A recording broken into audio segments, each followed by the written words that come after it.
إن الحمد لله نحمده ونستعينه ونستغفره ونعوذ بالله من شرور أنفسنا وسيئات أعمالنا من يهده الله فلا مضل له ومن يضلل فلا هادي له أشهد أن لا إله إلا الله وحده لا شريك له وأشهد أن محمدا عبده ورسوله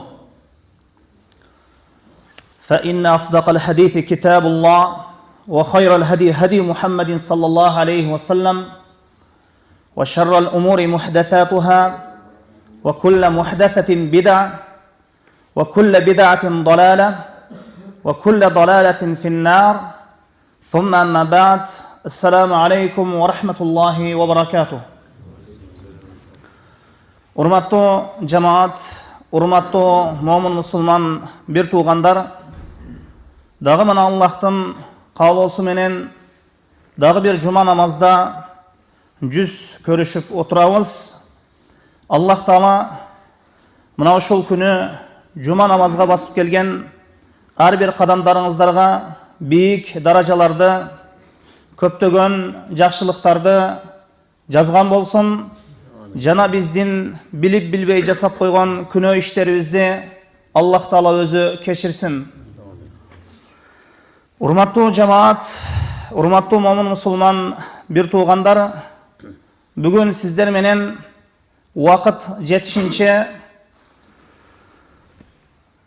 жума күнү адамзат үчүн өтө чоң зыян болгон, Аллах арам кылган, мунун натыйжасында азап себеп боло турган жана адамдар арасында өтө кеңири таркалган аракештик, арак ичүү тууралуу айтабыз. Кала берсе, бул нерсе аракештик, арак ичүү кээ бир адамдар үчүн жөнөкөй эле нерсеге айланып калган. Жана бул аракештик ошол арак ичкен адамдардын жашоосунун бир бөлүгү болуп калган. Бул арак себебинен кээ бир ата-энелердин баштарына ар кандай түшүктөр, кыйынчылыктар түшүүсүнө себеп болуп, азап запкысыны тартат. Үй бүлөдө балдар, аялдар азап запкыга ушул арактын себебинен жолугушат. Жер бетинде канчалаган азап запкылар, түшүктөр, балелер, зыяндар арактын айынан болот. Канчалаган бузук иштер жер бетинде арактын себебинен болот. Өкүнүчтүүсү, бул күнөөнү, арак ичүүнү жаш карысы дебей жасайт. Аял эркеги айырмасы жок, арак ичүүгө, ошол аракештикке барат. Арак ичкендерди азыр эркектерден да, жана аялдардан да кездештирүүгө болот. Мусулмандардын балдары жана кыздары арак ичүүнү жөнөкөй катардагы бир адаттарына айлантып алышканына күбө болосуң. Урматтуу жамаат, сөз эмне тууралуу болуп жатканына түшүнсөңүздөр керек. Албетте сөз арак ичүү тууралуу болуп атат.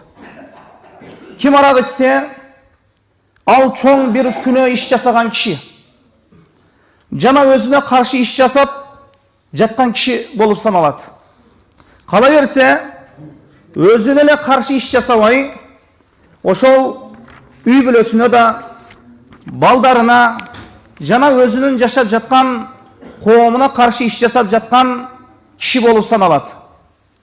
Анткени арак ичүү шариятта чоң бир күнөө, кылмыш болуп саналат. Өзүнө каршы иш жасап жатканынын себеби, ал инсан өзүнүн ден соолугун өлтүрүп, жоготуп жатат.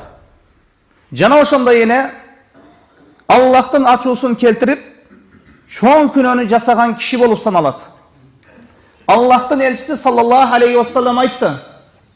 Rava Ebu Davud ve İbn Majah an İbn Umar قال رسول الله صلى الله عليه وسلم لعن الله الخمر وشاربها وساقيها وبائعها ومبتعاها وعاصرها ومعتصرها وحاملها والمحمولة إليه وصححه الباني في صحيح أبي داود.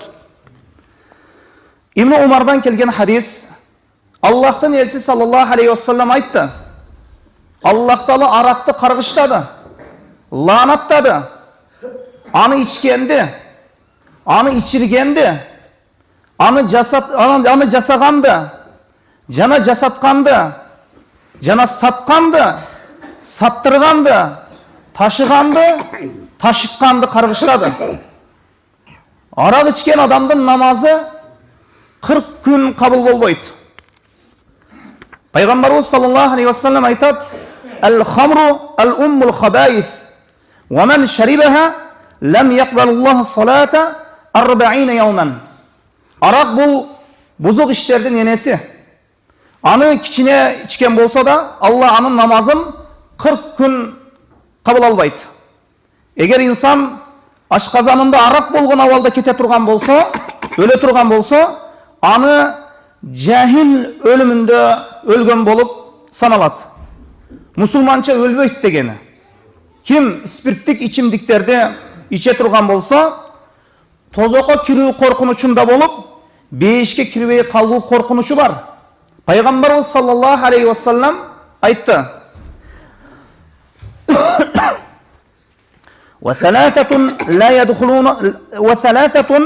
لا يدخلون الجنة العاق لوالديه والمدمن على الخمر والمنان بما أعطى وصححه الباني في صحيح سنن النسائي. 3 kişi beyişke kiribeyt. Birincisi ata enesini narazı kılıp kargışına kalgan adam. İkincisi baş otu menen arak içip alkaş bolup arak içip arakeç bolgan adam. Üçüncüsü adamlarga jasagan jakşı işi menen menminsengen adam. Mına uşul 3 adamды Peygamberimiz sallallahu aleyhi ve sellem beyişke kiribeyt dep aytты. Kim bul jaşoodо arak içse, vino içse, al beyiştegi araktan, beyiştegi vinodan içbeyt. Beyiştegi içimdiklerden içbeyt. Beyiştegi hamır, beyiştegi arak, jana vino, ошол beyiştegi vino al kişini akılın ketiribeyt. Mas kılbayt, jindi kılbayt, aç kaltırbayt, suusatbayt, çankatbayt. Özüңүздү takwa bolgongo, takwa nuru menen nurlanınga hareket jasaңыз. Arakeç insandın yüzünde, baskan turganında, mamilesinde takwa nuru bolboyt. Betinde iman nuru bolboyt. Betinen iman nuru ketet. Peygamberimiz sallallahu aleyhi ve sellem aytты: "Men zana ev şeribel hamra, naza'allahu minhul iman, kema yakhla'ul insanul qamisa min ra'sih." Kim zina kılsa, je arak içse, al insandan Allah imanды çeçip alat, kişi öz kiyimin başından çeçip alganday. Arak içүү Allah'tan açuusunu keltiret. Arak kişinin akılını ketiret. Natijada ayvandık darajaga düşürüp taştaydı. Je ayvandan da tömön bir darajaga düşüp kalat. Kim içse, arak içse, bir özüne karşı iş jasamayt. Munun ziyanı özüne ele тийбей koyboyt. Kala verse, үй бүлөсүнө da ziyanı jetet. Anın arakeçtigi jakınдар üçün tügöp bütpөгөн azap, zapkı, kaygı. Kişi arak içkende akıl jogotup, akılın jogotup özün bilbey kalat. Natijada күнөөнүн бардык түрүнө dayar. Zulumdun arkanday türüne dayar bolup kalat. Al kişini bir adamды өлтіріп қоюсы мүмкін. Аллах Таала тыйған жыныстық қатынашуда тыю салынған тараптан барып қоюсы мүмкін. Бардық күнәні жасай береді. Мына ошондуктан пайғамбарыбыз саллаллаху алейхи вассалам арақ жамандықтың ашқышы деген. Ата ибн Аби Рабах ан ибн Аббасин قال سمعت رسول الله صلى الله عليه وسلم يقول الخمر أم الفواحش وأكبر الكبائر من شربها وقع على أمه وعمته وخالته. Ата ибн Аби Рабах Ибн Аббастан риwayat кылат. Ибн Аббас айтат, мен пайғамбарыбыз саллаллаху алейхи вассаламнан уктум. Аллахтың елчisi саллаллаху алейхи вассалам айтты: Арақ бұл бузукулуктун енесі. Жана ең чоң күнөө. Ең чоң күнөө. Аны ким ичкен болса, ал енесіне. Жана енесі тараптан болгон тайежесіне, же атасы тараптан болгон тайежесіне жакындык кылып коюсу мүмкүн. Бул аракеш инсан апасын зордоп коюсу мүмкүн. Ежесин зордоп коюсу мүмкүн. Мына окуялардан угуп атасыздар, билип жатасыздар. Мына бир киши арак ичип, өзүнүн кызын зордогон, арак ичип, энесин, эжесин зордогон. Мас адам жапайы жырткычка окшоп калат. Бул жырткычка айырмасы жок. Адал менен арамдын. Адал менен арамдын айырмасына барбайт. Жакшылык менен жамандыктын айырмасына барбайт. Арак ичкен адам айланасына, үй бүлөсүнө, бардык адамдарга жамандык кылат. Арак ичүүчүсү болгон үй бүлөлөр мен эмне деп айтып жатканымды жакшы билишет. Ошол үй бүлө түнү менен уктабайт. Анткени мас күйөөсү кыздарына зыян берип коюсу мүмкүн. Аракештер коом үчүн бале эле болот. Анткени мас бирөөнү, бул мас адам бирөөнү зордогонго да даяр. Жакын адамдардын бирөөсүн өлтүрүп коюсу мүмкүн. Досун, кошунасын, балдарын өлтүрүп коюсу мүмкүн. Же бир зыян берип коюсу мүмкүн. Машинанын ролунда мас абалда отуруп айдагандарчы. Булар адам өлтүргүчтөр. Ошол машинаны мас абалда ролго отуруп, машина айдаган адамдар адам өлтүргүчтөр. Мас абалда ролго отуруу бул күнөөсүз адамдарды өлтүрүү. Мына ошондуктан Аллахтын элчиси саллаллаху алейхи вассалам арак жамандыктын ачкычы деген. Мына бизде да авариянын эң көп бөлүгү мас абалда машина айдагандар. Пайгамбарыбыз саллаллаху алейхи вассаламдын сахабасы Усман радиаллаху анху bir тарыхта болгон окуяны айтып берди. Мурда бир аскеттүү, такыва киши жашап өткөн экен. Bir аял аны жактырып калып, көңүлүнө түшүп калат. Аны ошол аял өзүнүн кызматчысын ушул такыва аскеттүү кишиге жиберет. Кызматчысын жиберип, мени үйүмө келип бир ишке күбө болуп берсин деген максат менен кызматчысын жиберет. Жанагы такыва кишини алып келиш үчүн. Кайсы бир иштин келишими үчүн күбө катары чакырат. Такыва адам кызматчынын артынан жөнөйт. Элчи барды жанагы чакырган аялдын үйүнө. Ал экөө үйгө кирди, кызматчысы эшикти кулпулам жаап койду. Кийинки эшикке киришти. Кызматчы аны да жапты. Кийинки эшиктен киргенден кийин аны дагы жапты, үчүнчү эшикти жапты, кулпулап койду. Ушундай баргандан кийин жанагы чакырган аял, сулуу аял отурган ошол жерден чыкты. Жанагы сулуу аял, жанагы аял айтты: "Мен сени күбө катары чакыртырганым жок эле. Мен сени чакыртырганым себеби 3 нерсенин бирин жасайсың деп ошол максатта чакырдым" деди. "Мени менен азыр интимдик байланышка барасың, же кызматчымды өлтүрөсүң, же арак вино ичесиң" деди. Такыва киши ойлоду, вино ичип эле коеюн, аракты ичип эле коеюн, баарынан кутулам деп ойлоду. Мага вино бер деди. Анан аны ичти, мас болду, дагы сурады, иче берди, өзүн жоготконча ичти. Жанагы аял куюп бере берди. Бул иш бүткөндөн кийин кызматчысына асылып, анан аны өлтүрдү. Анан акырында жанагы аял менен тыюу салынган ишти жасады.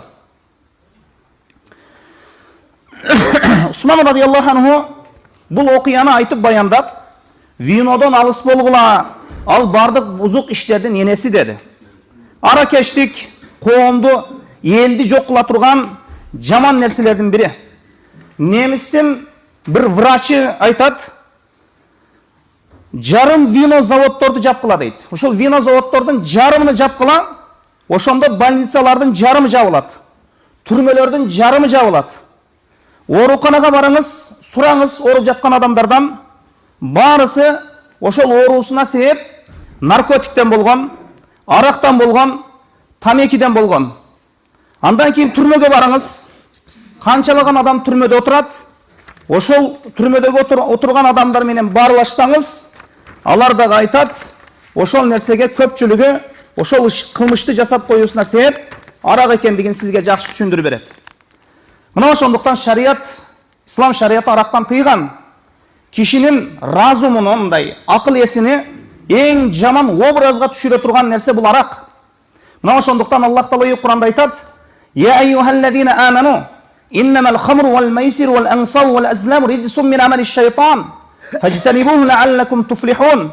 Иннама юриду шайтану ан юқиъ байнакум ал-адавата вал багдаа фил хамри вал майсир, ва ясуддакум ан зикриллах ва анис салат, фахал антум мунтахун." О имандуу адамдар, арак, кумарпоздук, сыйуу үчүн орнотулган буттар жана азлам, палачу таякчалары шайтандын иштеринен болгон ыпластык. Андан сак болгула, тозоктон кутулсаң ажап эмес. Арак, кумар себептүү шайтан силердин араңарга жек көрүү жана душманчылык салууну жана силердин намаздан, Аллахты эскерүүдөн тосууну каалайт. Эми кайтасыңарбы? Бул аятта аракты арамдыгын айтты Аллах Таала. Ушул аят менен арак арам болду. Жана арак себеп жети нерсени баяндады. Биринчиси, арак вино бул ыплас нерсе деди. Ошондуктан арам. Экинчиси, бул арак шайтандын иши. Үчүнчү, арактан алыс болгула деди. Аны бул буйрукту сөзсүз аткаруу керек. Мына ушул буйрукту сөзсүз аткаруу керек. Арактан алыс бол деди, алыс бол. Андан төртүнчүсү, арактан баш тартуу бактылуулукка себеп экен. Бешинчи, арак, вино өз ара душманчылык пайда кылат. Алтынчы, алар арак ичкендер Аллахты эстебей калат. Аллахты эстебейт. Жетинчи, арак намаздан тосот. Эң негизгиси намазда. Сегизинчиси, Аллах имандууларга кайрылып айтты. Кайтасыңарбы деп, аракты таштайсыңарбы деп. Бул суроо бул күнөөнү чечкиндүү түрдө таштоону талап кылат. Ушул аят түшкөндө сахабалар: "О Раббибиз, биз кайттык" деп айтышкан экен. "Ма аскара касируху фа қалилуху харамун." Мунун арактын көбү дагы, азы дагы мас кылуучу нерсенин барысы арам. Куллу ма аскара харамун. Спиртнойлор, наркотиктер арам. Пайгамбарыбыз саллаллаху алейхи вассалам кыямат күнү тууралуу айтып, кыяматка жакын боло турган нерселер тууралуу айтты. "Ла яшрибанна насун мин умматил хамра юсаммунаха би гайри исмиха." Менин үммөтүмдөн ушундай адамдар чыгат, вино арак ичкендер, анын атыны башка аттар менен атап туруп ичишет дейт.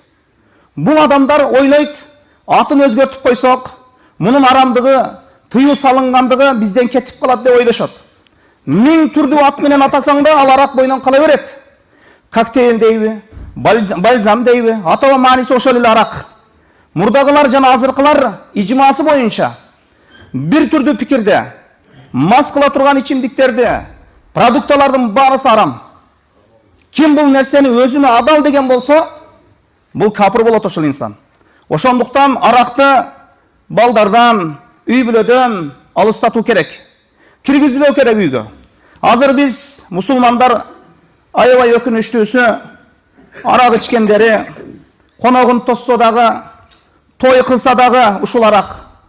Аллах арактан алыс болгула деп айтканына карабай, биз үчүн мааниси жоктой болуп калса дагы, мына мындай мааниси жоктой болуп, ушул аяттардын мааниси ушундай болуп адамдардын жүрөгүнө кирип кеттиби, той кылса дагы, конок тосса дагы дасторконун арак коет. Эми ким өзү ичпесе дагы, ошол арақ сатыла турган жерди арендаға берсе дагы, ошол Аллахтын каргышы болот ошол инсанга. Жана аракты өздөрү ичпесе дагы, аракты жалпы журтка реклама кылып жаткандар дагы мына ушул каргыштын астына кирет. Мына ошондуктан арабтар дагы аракты чайда ичишкен. Дасторкондор араксыз болгон эмес. Бирок ислам керди, бирок бирден эле тыюу салбады. Кээ бир ыймандуулар арак ичип да жүрүштү. Бир канча убакыт өткөндөн кийин мына ушул аракка тыюу салынды. Фахал антум мунтахун, эми тыйыласыңарбы, таштайсыңарбы деген экен Аллах Таала. Анан мына bir hadisni keltire turgan bolsok, Anas radıyallahu anhu aytты. Men bir жолу kurmadan jasalgan maz kıluvchi içimlikti başkalara kuyup berdim. Abu Talha Ansari, Ubayda ibn al-Jarrah, jana Ubay bin Ka'abtarga. Mına oşol vaqttan bir kişi kelip kaldı. Anan aytты, vino tıyuu salındı dedi. Arak aram boldu, tıyuu salındı. Abu Talha aytты, o Anas bul kufşinge, jana idişke oşol kelip, oşol aytты, Anas aytты, bul idişti talqala deb aytты. Anas radıyallahu anhu talqalap saldı. Sahabalardan baş igenine qaran. Arak aram dedi mi? Mına sahabalar aytkan yok. Yok, kelgile akırına şeyin içip koyuyla. Je kişine küte turaylı deb aytkan yok. Birinci taktaylı, anan taştaylı degen yok. Şu bir kişi kavar alıp geldi mi?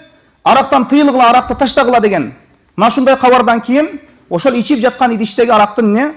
Oşol maz kıluvchi içimlikti sındırıp taştaştı idişimiden. Peygamberimiz sallallahu aleyhi ve sellem aram dedi. Yani Peygamberimiz sallallahu aleyhi ve sellem'den bir kişi arak tuğralı suradı. Peygamberimiz sallallahu aleyhi ve sellem aram dedi. Jana kişi aytты, men darılıkka içsem bolabı dedi. Lечение üçün içsem bolabı dedi. Oşonda Peygamberimiz sallallahu aleyhi ve sellem aytты, innehu leyse bidawa walakinnehu da. Al lечение üçün emez, al darılanı üçün emez, al oru deb aytты. Al oru deb aytты. Musulman dastarkonuna uşul aramды эми кантип коёт? Konok toskонда эми ушуну кантип коёт? Той кылсачы азыр, аракка толуп кетти. Кантип ошол ыраазы болуп отурат? Ошол ата-энелер эртең балдары чоңоюп арак иче турган болсо, өздөрү кандай үлгү болгон? Конок тоскондо, той кылганда ошол аракты дасторконго коюп отурган кезде балдар айланасында жүрбөдү беле? Балдарга мунун арамдыгы таасир бербей калат, эгер дасторконго коюп отура турган болсо. Анан ошол жинди сууну балдары өрнөк алып, анан чоңоят. Анан не? Чоңойгондо алкаш болот. Мына ошондуктан арак ичкен үй бүлө бир зоопарк эле, бир жырткычтар бир айванына үй бүлөсүнө айланып калат. Анткени ата мас, аксакал, анткени бала дагы мас. Бул Алла өзү сактасын. Муну азы дагы, көбү дагы зыян. Бул келечекте адам баласын талкалай турган рухани жана физический бир өлүм. Мына ошондуктан Аллах Таала мына ушундай арам нерселерден өзү сактасын үй бүлөбүздү. Аллах бизди жаман иштерден, арам нерселерден өзүң сакта. Бул кыскаса мына ушул арак, кыскача арактын арамдыгы тууралуу ошол кээ бир сөздөр, маселелер. Аллах Таала мына ушул нерселерге амал кылууну баарыбызга ошол жүрөгүбүзгө бекем орноткон болсун. Баарыбыздын билбей жасаган күнөө иштерибизди Аллах Таала кечирсин. Субханакаллаху ва бихамдика, ашхаду ан ла илаха илля анта, астагфирука, атубу илейк.